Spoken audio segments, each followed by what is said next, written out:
रामचरितमानस की एक चौपाई ने बीजेपी को 3 राज्यों में दिलाई बम्पर जीत। महादेव ने बघेल को बुरी तरह हराया। आपसे आगे निकली बात, 3 वजहों से छत्तीसगढ़ से कांग्रेस हुई साफ। जनता ने खत्म की जोड़ तोड़ की सियासत। आर्मी, अदालत, वैक्सीन और ईवीएम पर सवाल करने वाली आप कहां जाएंगे? क्या 2024 में 0 सीट का रिकॉर्ड बनाएंगे?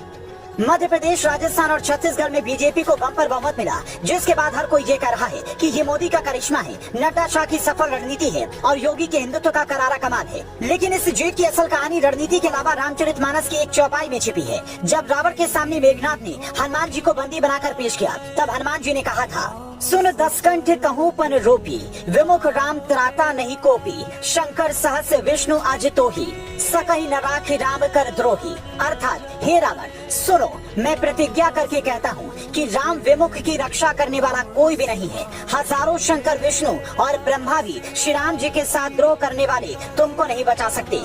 कांग्रेस ने हमेशा से भगवान राम के अस्तित्व को ही नकारा है, इसीलिए आज उसका अस्तित्व भी संकट में है। लेकिन छत्तीसगढ़ में श्री राम की वजह से नहीं, बल्कि महादेव ने कांग्रेस को हराया है। क्योंकि भूपेश बघेल ने तो आखिर तक ये कोशिश की कि श्री राम के शरण ले जाकर अपनी सरकार बचा ले, लेकिन इसके लिए उन्होंने श्री राम की माता कौशल्या का मंदिर तक बनवाया और इस बात पर वाहवाही भी बटोरी। लेकिन महादेव सट्टेबाजी ऐप का मुद्दा जब सामने आया, भूपेश बघेल तक करोड़ों की रिश्वत पहुँचने के आरोप लगे, तो सीधा पीएम मोदी ने भी कह दिया कि इन्होंने तो महादेव तक को नहीं छोड़ा। इसीलिए छत्तीसगढ़ हाथ से फिसली तो कांग्रेस के खेमे में सन्नाटा पसर गया। हालांकि कांग्रेस की हार से ज्यादा इस बार दुखी केजरीवाल होंगे, क्योंकि उसकी वजह काफी बड़ी है। दिल्ली और पंजाब में सत्ता का सुख भोग रही आपने मध्य प्रदेश, छत्तीसगढ़ और राजस्थान चुनाव में 200 से ज्यादा उम्मीदवार उतारे, लेकिन एक भी जगह खाता नहीं खुला। यहाँ तक कि ज्यादातर उम्मीदवारों की जमानत तक जब्त हो गयी। लेकिन चुनाव से ठीक 3 दिन पहले बनी भारतीय आदिवासी पार्टी ने एमपी में 1 और राजस्थान में 3 सीटें जीतकर सबको चौंका दिया। यहाँ तक कि निर्दलीय उम्मीदवारों को भी इस चुनाव से करारा संदेश मिला। तीनों राज्यों में ही निर्दलीय उम्मीदवारों की संख्या कई दर्जन थी, जो बहुमत न मिलने पर चुनाव बाद पाला बदल लेते थे और उनका सियासी नाटक प्रदेश के विकास को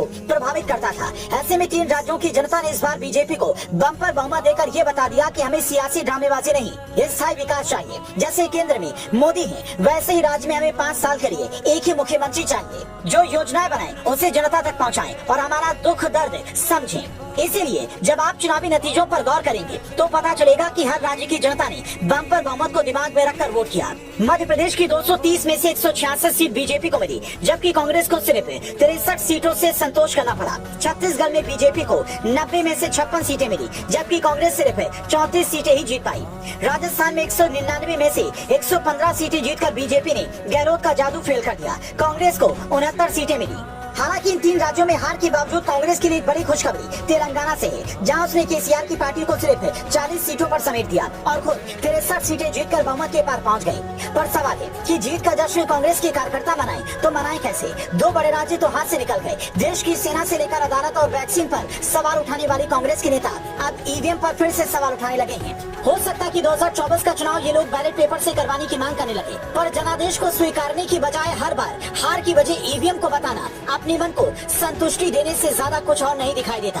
कहीं ऐसा ना हो कि 2024 चुनाव में विपक्ष 0 सीटों का रिकॉर्ड बनाए और मोदी सरकार 400 पार का नया रिकॉर्ड सेट कर दे। 3 राज्यों के चुनावी नतीजे देखने के बाद क्या आपको भी ऐसा लगता है? तो कमेंट कर बताएं।